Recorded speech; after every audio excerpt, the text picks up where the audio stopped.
Good morning, and welcome to Meet the Savior, the show where we sit down with people who sat down with Jesus to learn more about him through their interactions. I'm your host, Jack Miller. On today's program, we talk to somebody who once met Jesus for a drink. Please welcome an unnamed woman at a well. Good morning.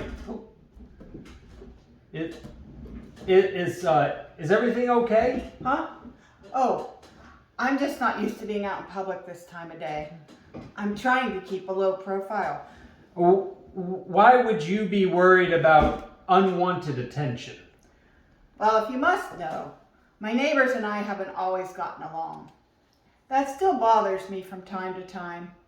I've been working through my issues, and my therapist has diagnosed me with PTSD. I'm sorry, do you mean PTSD, post-traumatic stress disorder? No, PTSD. People talking such trash. I used to live around a bunch of gossips and judgmental types, and they always gave me such a hard time. But those people have changed recently, and things have improved dramatically for me. It's just hard to move on sometimes. Well, what do you think led to a realignment in their attitudes? I think it has everything to do with this man we met a little while back. Was this man, by any chance, named Jesus? Why, yes. You've heard of him? As a matter of fact, I have. Well, that's good, because I just go out of my way to tell everyone about him. It sounds like he made quite an impression on you. Oh, he did. Well, how did the two of you meet? It was a day like every other day. I waited until around noon to go fetch some water from the well. It was hot under the noonday sun, but I couldn't go any earlier because then I would have to interact with my neighbors. They get their water in the cool of the morning.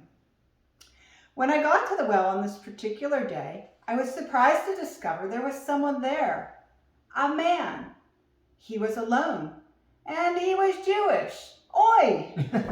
Why did that surprise you?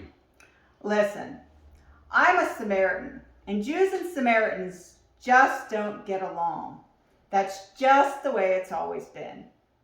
We don't worship in the same way or at the same place. We use different scriptures and we believe in different things. Besides all that, most Jews look down on us and think of us as being no better than dogs. So, I was surprised to see a Jewish man, alone, resting at a well in my village in Samaria. He could have gotten himself hurt, or worse, just by being there. Well, did you initiate a conversation with him? Are you kidding me? Absolutely not. He talked to me first, asked me for a drink of water. It shocked me, and I told him as much. And how did Jesus respond to that? He told me that if I knew who he was, I would be the one asking for a drink, and he would give me living water. Well, what is living water? That's exactly what I was thinking. To me, living water comes from a stream or a river. This guy did not even have anything to dip down into the well, and there were no streams nearby that I knew of. I assumed he thought he was pretty hot stuff, which would explain why he was so thirsty, I suppose. Well, did he give you any more insight into what exactly he was talking about? This is where it gets very strange. He told me that the water he had was very special. Anyone who drank would never be thirsty again. Can you imagine? I got so excited. If I drank this water, I would never have to come back to this well ever again. Never have to endure my neighbors' high and mighty attitudes. Man, can they throw some serious shade. Well, did he give you any of this special water that he was talking about? No. He told me to go get my husband and come back. Well, I'm not married, and I told him as much, but he saw right through me. He knew I was not currently married, and that I had been married multiple times, and that I was living with a man who was not my husband. I imagine you must have felt pretty ashamed. Most people would. But let me tell you, this Jesus was different. I felt no judgment from him. He did not try to mansplain anything to me. He saw me. He didn't look down on me. It was almost like he was looking up at me.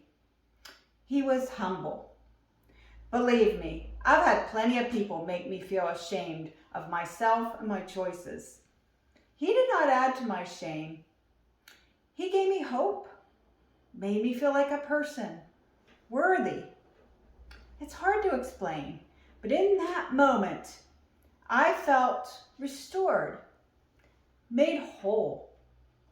That, I believe, is what the Messiah will do when he comes. Restore things to the way they are supposed to be. And you know what? Jesus then told me he was the Messiah.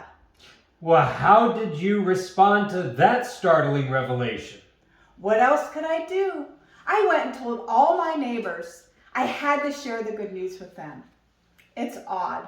I had every right to keep this news from them. Why would I share anything good with them when they never shared anything good with me? But part of Jesus making me feel whole was letting go of all the bitterness and anger I held against my neighbors. And I wanted them to experience that same wholeness and dignity. Surprisingly, most of my neighbors came to meet him just because of my story. Wow, and how did your neighbors respond to Jesus? They loved him, invited him to stay as long as he wanted, and he did stay for 2 days. Let me tell you, my little Samaritan village has never looked at Jewish people the same way again. We accept them just as Jesus accepted us, even though most Jews still look at us like dogs. Things are different for us now. You could say we've drunk the living water. Well, woman, thank you so much for taking the time to be with us today and interrupting your schedule fetching water. Join us next time as we sit down with another fascinating person who sat down with Jesus. And remember, if it's Sunday, it's Meet the Savior.